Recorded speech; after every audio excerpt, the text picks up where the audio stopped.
Jungle.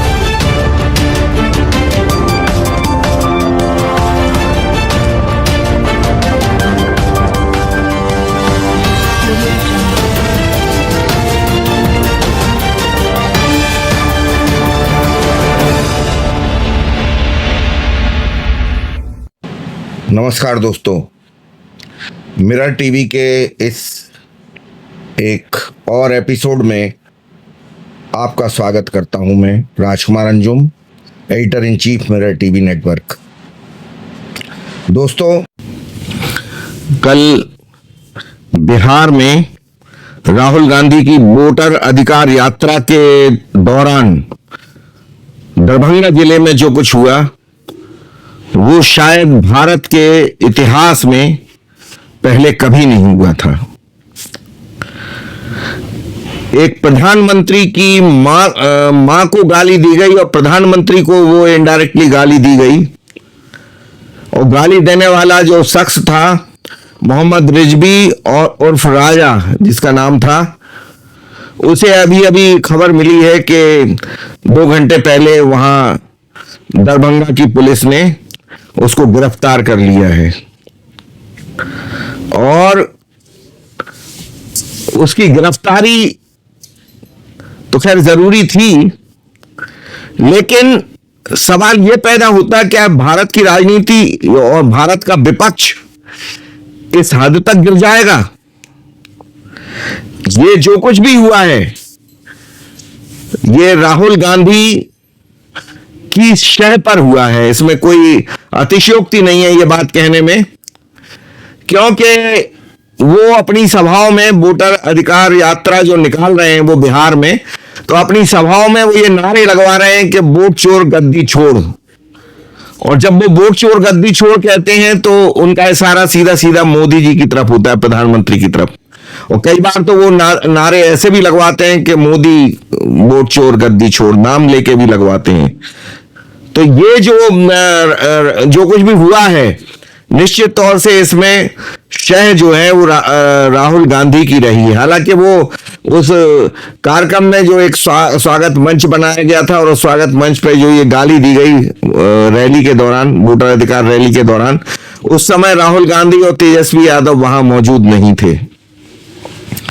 ये जो कुछ भी हुआ है उस पर अभी अभी एक घंटे पहले बिहार में कांग्रेस के और बीजेपी के जो कार्यकर्ता हैं उनमें एक जोरदार भिड़ंत भी हुई है और पत्थरबाजी भी हुई है।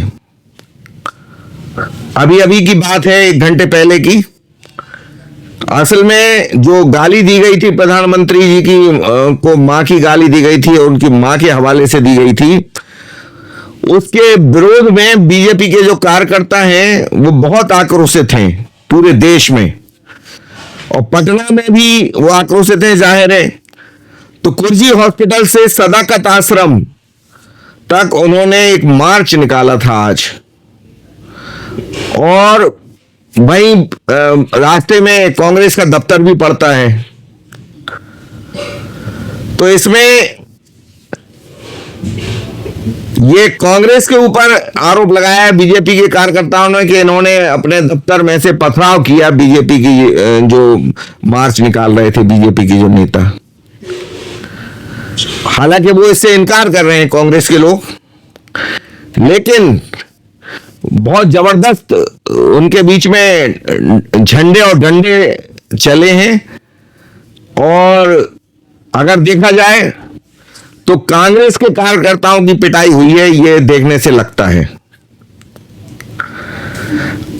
इस प्रकरण की जो कुछ भी ये प्रकरण हुआ, इसकी बिहार के जो मुख्यमंत्री हैं नीतीश कुमार जी, उन्होंने भी अपने सोशल मीडिया अकाउंट में पोस्ट लिख करके ये कहा है कि माननीय प्रधानमंत्री मोदी जी और उनकी स्वर्गीय माता जी के विरुद्ध जिस प्रकार की अभद्र भाषा का प्रयोग किया गया है वो अत्यंत अशोभनीय है और मैं इसकी निंदा करता हूं।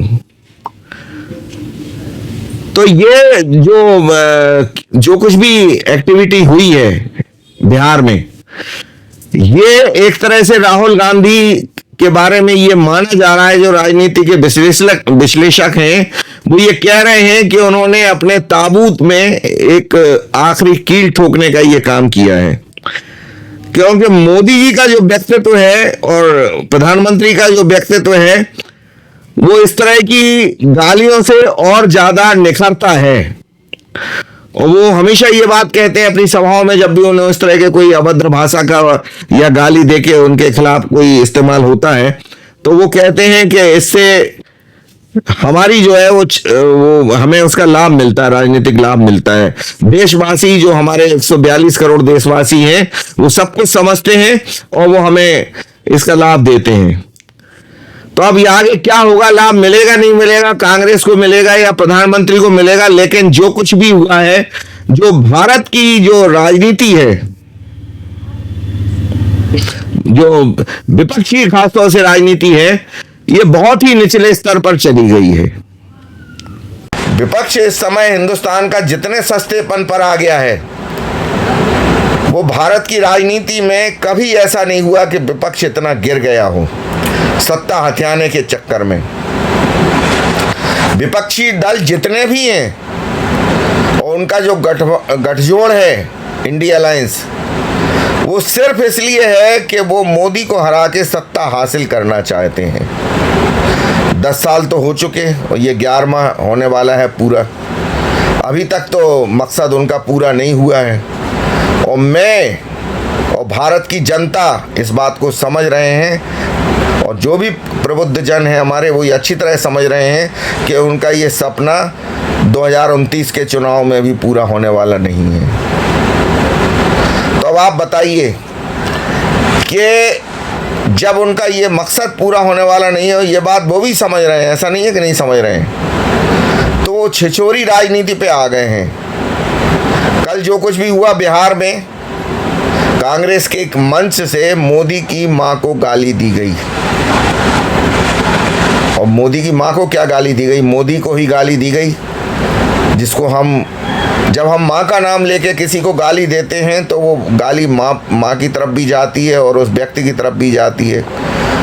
तो नारे लगाए जा रहे थे कि मंच से नारे लगा रहे थे कांग्रेसी नेता, बिहार के कांग्रेसी नेता हैं, वो नारे लगा रहे थे कि वोट चोर गद्दी छोड़। तो यहाँ तक आ गए कि वोट चोर, और फिर उन्होंने एक गाली भद्दी सी दी और वोट चोर, और फिर मोदी कहा और फिर उन्होंने कहा कि गद्दी छोड़। तो ये इंतहा है छिछोरेपन की भारत की राजनीति में। और ये देखिए कि ये प्री प्लान्ड था, जो कुछ भी था सब कुछ। इसीलिए कल के उस मंच पर ना तो राहुल गांधी खुद मौजूद थे और ना तेजस्वी यादव मौजूद थे, जिनकी लिखी ये पटकथा थी।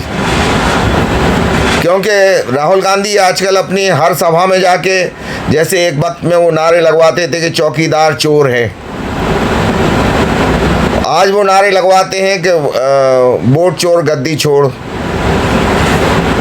तो मोदी के लिए नारे होते हैं, कभी कभी तो नाम भी ले लेते हैं वो। उन्होंने तो खुल के एक बार ये भी कहा था कि जितने भी चोर होते हैं वो मोदी क्यों रहता उनके नाम में शामिल। इसी बात पर उन पे सुप्रीम कोर्ट की लताड़ भी पड़ चुकी है और माफ़ी मांगी थी उन्होंने सुप्रीम कोर्ट में। तो राहुल गांधी एक ऐसे व्यक्तित्व का नाम है जो अपने कद को बढ़ाकर दिखाना चाहते हैं और अच्छी तरह जानते हैं कि उनकी औकात कुछ भी नहीं है भारत की जनता की नज़र में। अगर राहुल गांधी नहीं होते तो शायद आज कांग्रेस की इतनी दुर्गति नहीं हुई होती।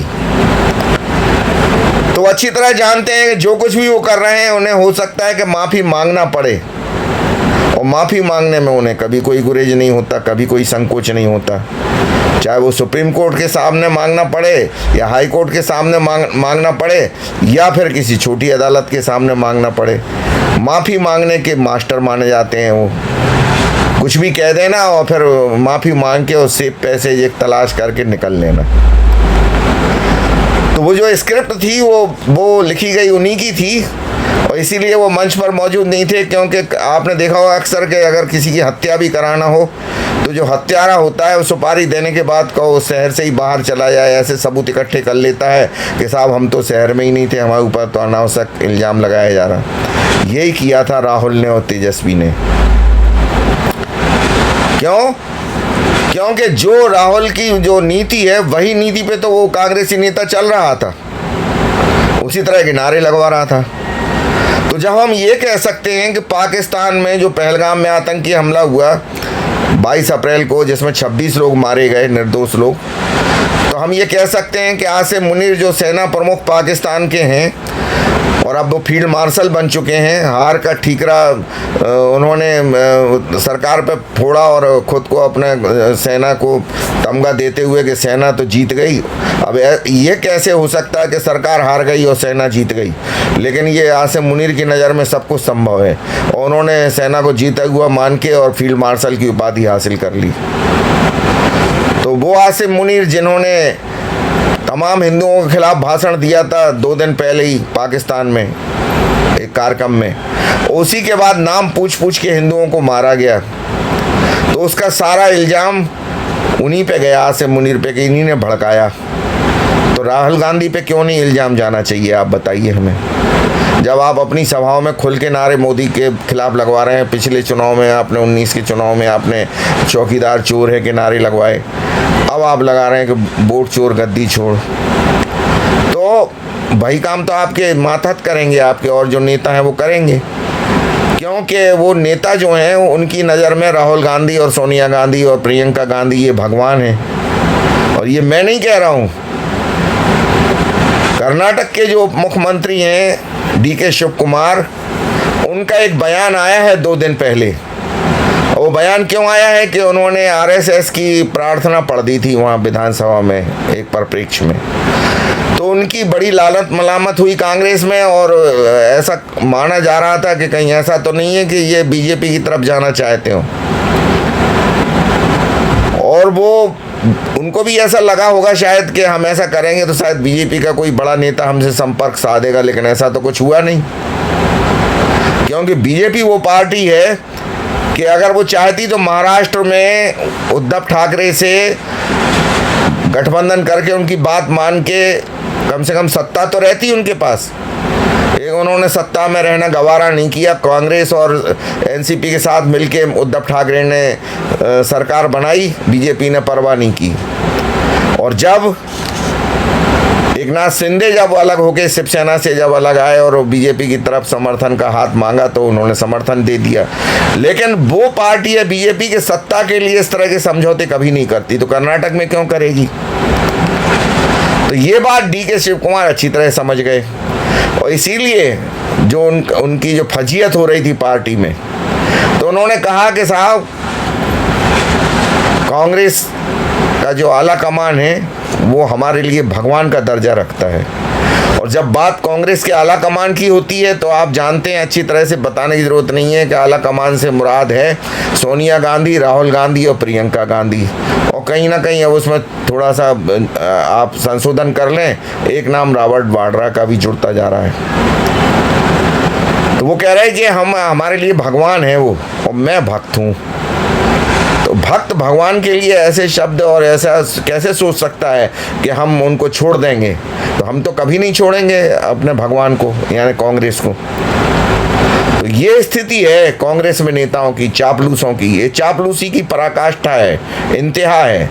ऐसे एक नहीं है, बेशुमार नेता कांग्रेस में भरे पड़े हैं DK शिव कुमार की तरह के। और ये परंपरा आज से नहीं है, ये पीढ़ियों से चली आ रही।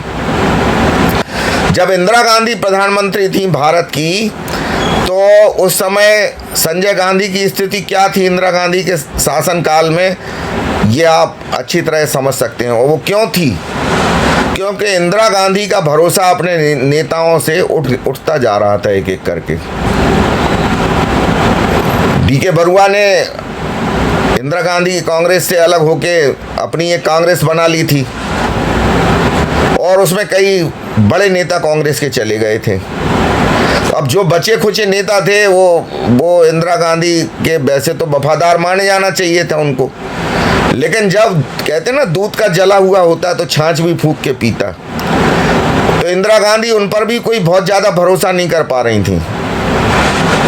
तो इसीलिए चूंकि वो भरोसा नहीं कर पा रही थी, उन्होंने संजय गांधी को आगे किया, अपने पुत्र को, क्योंकि राजीव गांधी कांग्रेस में राजनीति में आना नहीं चाह रहे थे। तो उनके पास एक ही विकल्प बचता था कि बेटे को, उन्होंने माना कि बेटे से बड़ा भरोसे वाला कोई हो ही नहीं सकता, उनको आगे किया। और जब कांग्रेस के जो नेता कांग्रेस में इंदिरा गांधी के साथ रह गए थे, उन्होंने देखा कि इस समय तूती जो बोल रही है कांग्रेस में, वो संजय गांधी की बोल रही है। तो संजय गांधी की जूतियां उठाते थे नारायण दत्त तिवारी, श्यामा चरण शुक्ल, विद्याचरण शुक्ल जैसे बड़े बड़े नेता जो बड़े बड़े मंत्री पदों पे थे, पीसी सेठी भी थे उनमें। तो ये चापलूसी की पराकाष्ठा रही है कांग्रेस में कि जूतियां उठाने से भी परहेज नहीं करते। जिसको वो कह रहे हैं कि ये हमारे भगवान हैं, आला कमान के लोग, तो वो भगवान अगर थूकने के लिए भी कहते हैं तो अपने दोनों हाथों को चुल्लू बना के सामने पेश कर देते हैं कि हुजूर कहाँ जाएंगे इधर उधर आप थूकने के लिए, इसी में थूक दीजिए आप। ये स्थिति है कांग्रेसी नेताओं की, और इसकी अब पराकाष्ठा होती जा रही है कांग्रेस में चापलूसी की। क्यों? क्योंकि अगर ट्रंप ने ये कहा कि हिंदुस्तान की इकोनॉमी जो है वो डेड इकोनॉमी है, वो कुछ भी कहते रहे कि चौथे नंबर की अर्थव्यवस्था है, 5 नंबर की, लेकिन वो है डेड इकोनॉमी। तो सबसे पहले राहुल गांधी ने अपनी आवाज़ उठाई कि मैं तो बहुत पहले से कह रहा था कि डेड इकोनॉमी है हिंदुस्तान की। अरे पूरी दुनिया को दिख रहा है कि हिंदुस्तान की इकोनॉमी कहाँ है, और पूरी दुनिया और अंतर्राष्ट्रीय जो एजेंसियां हैं वो आकलन करके बता रही हैं कि हिंदुस्तान इस समय दुनिया की सबसे तेजी से बढ़ने वाली अर्थव्यवस्था है। और गरीबी की रेखा से जो कांग्रेस पूरी जिंदगी नारे लगाती रही कि गरीबी हटाओ, देश चलाओ और देश बचाओ और इंदिरा को लाओ, तो वो तो कभी गरीबी नहीं हटा पाए, लेकिन मोदी ने इस 11 साल के शासन में गरीबी काफ़ी कम कर दी है। और ये अंतर्राष्ट्रीय एजेंसियां कह रही हैं कि गरीबी की रेखा से भारत बहुत उभर रहा है तेज़ी के साथ। बहुत सारे गरीब लाखों की संख्या में है, करोड़ों की संख्या में, जो अब गरीब नहीं रहे। तो ये स्थिति है। लेकिन वो कह रहे हैं कि नहीं साहब, राहुल गांधी, और उन्होंने जब ये कहा कि मैं तो बहुत पहले से कह रहा था कि डेड इकोनॉमी है हिंदुस्तान की, तो तमाम कांग्रेसी नेता, जैसे एक कोई बोलता है ना लड़ैया का, आपने सुना होगा कि एक हुआ करता है तो सारे हुआ करने लगते, वही स्थिति हो गई कि चारों तरफ से आवाज़ें उठने लगी मोदी के खिलाफ और भारत की अर्थव्यवस्था के खिलाफ। और ये नहीं जान रहे वो लोग कि भारत के खिलाफ बोल रहे हैं और भारत में ही रह रहे हैं, भारत का खा रहे हैं और भारत की अर्थव्यवस्था के खिलाफ बोल रहे हैं। ठीक है, मान लिया कि आप प्रधानमंत्री के खिलाफ बोल रहे हैं, कि प्रधानमंत्री भी तो भारत के ही हैं। अगर पतन होगा प्रधानमंत्री का और उनके कद का, प्रधानमंत्री पद का उनके कद का अगर पतन होता है तो वो भारत का भी तो पतन है। लेकिन वो इतने अंधे हो चुके हैं वो लोग कि सत्ता की लालच में, कि वो नहीं चाहते कि हम आँख खोल के देखें, कुछ भी आंखें बंद रखना चाहते अपनी। तो इस तरह की चापलूसी की पराकाष्ठा हो चुकी है कांग्रेस में। और यही वजह है कि जब राहुल गांधी ने ये कहा कि चौकीदार चोर है, तो वो उम्मीद कर रहे थे सारे नेताओं से कांग्रेस के, जहाँ वो, चूंकि चुनाव प्रचार में तमाम स्टार प्रचारक होते हैं और बड़े नेता ही होते हैं वो, तो वो कह रहे थे आप भी नारे लगवाइए अपने अपने, लेकिन उन्होंने नहीं लगवाए। उनमें से गुलाम नबी आज़ाद भी थे, उनमें से शशि थरूर भी थे, उनमें से मनीष तिवारी भी थे, उनमें अनंत शर्मा भी थे। तो इनसे नाराज़ हो गए राहुल गांधी, इनको दरकिनार कर दिया गया पार्टी में। 2म दर्जे की स्थिति है आज इनकी। और जो चापलूस और तलबे चाटने वाले थे राहुल गांधी के और सोनिया गांधी के और प्रियंका गांधी के, वो अच्छे मुकाम पे अपनी जगह बनाने में सफल रहे कांग्रेस में।